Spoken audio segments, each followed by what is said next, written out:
Ngibingelele kuwe mlaleli, ngiyathemba uthaphila-ke. Mina ngizocela kuwe-ke laphana-ke ukuthi-ke uma ngabe usamusha-ke kulo-ke leli khasi-ke leli-ke wenze okulungile-ke laphana-ke ungixhase-ke ucindezele-ke ibhathini subscribe nje, akubizi imali, kumahhala nje, ukhiphe nesenti-ke elimnyama-ke leli-ke kwenza ukwazi phela ukuthi-ke uthole nezinye-ke iy'ndaba-ke ezintsha-ke nje engizobe ngilethela zona-ke kulo-ke leli khasi-ke leli-ke kusukela-ke manje-ke ukuze ungaphuthi lezi ndaba ongawenza-ke njengamanje ukuthi-ke ucindezele-ke ibhathini u-subscribe njengamanje-ke.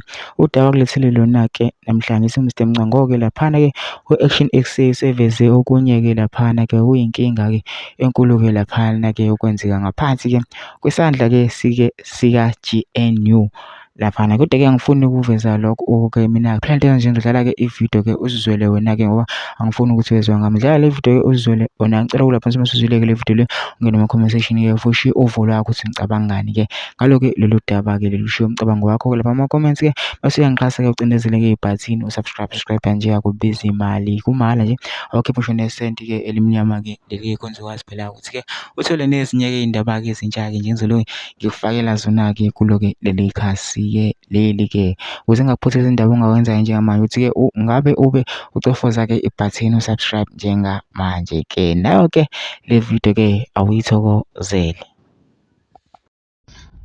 Hayi, ngibingelele nina besilo, nina bakaMdlokombane.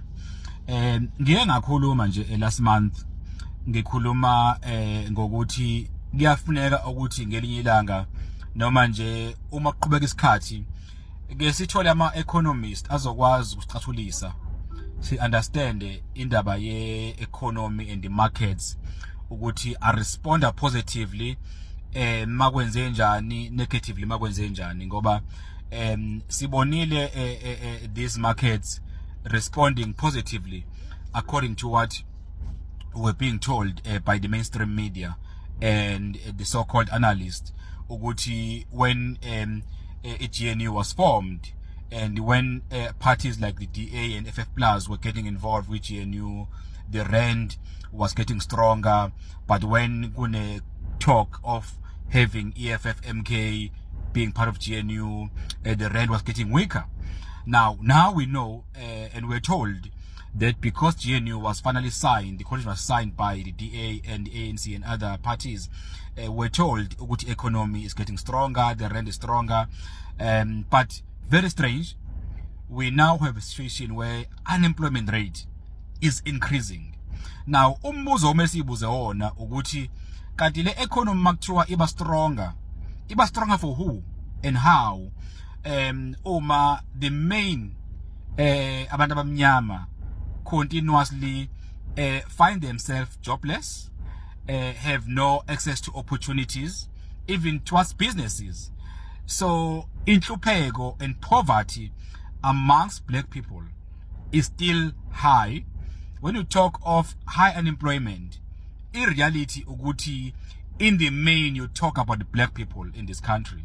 Now I ask myself a lot of questions that when we are being told that this GNU have strengthened our economy, have strengthened the rand. Now, Kanti, who benefits out of this strong rand in this country? Why it doesn't create jobs? Because one would expect if markets respond positively to the GNU, then there will be investments and there will be a creation of jobs. But we see the reverse. We see people losing jobs. Now, there's a big question then we must ask ourselves. These markets, how they work for who? I'm asking this question. I'm not an economist. I'm just an engineer by profession. I don't know economics. So I'm trying to understand. I'm battling to understand ukuthi kanti these markets that were positively responding to GNU because government was apparently involving the white-led parties. Isebenza kanjani kanti if we see abantu bakithi still jobless? I want to understand.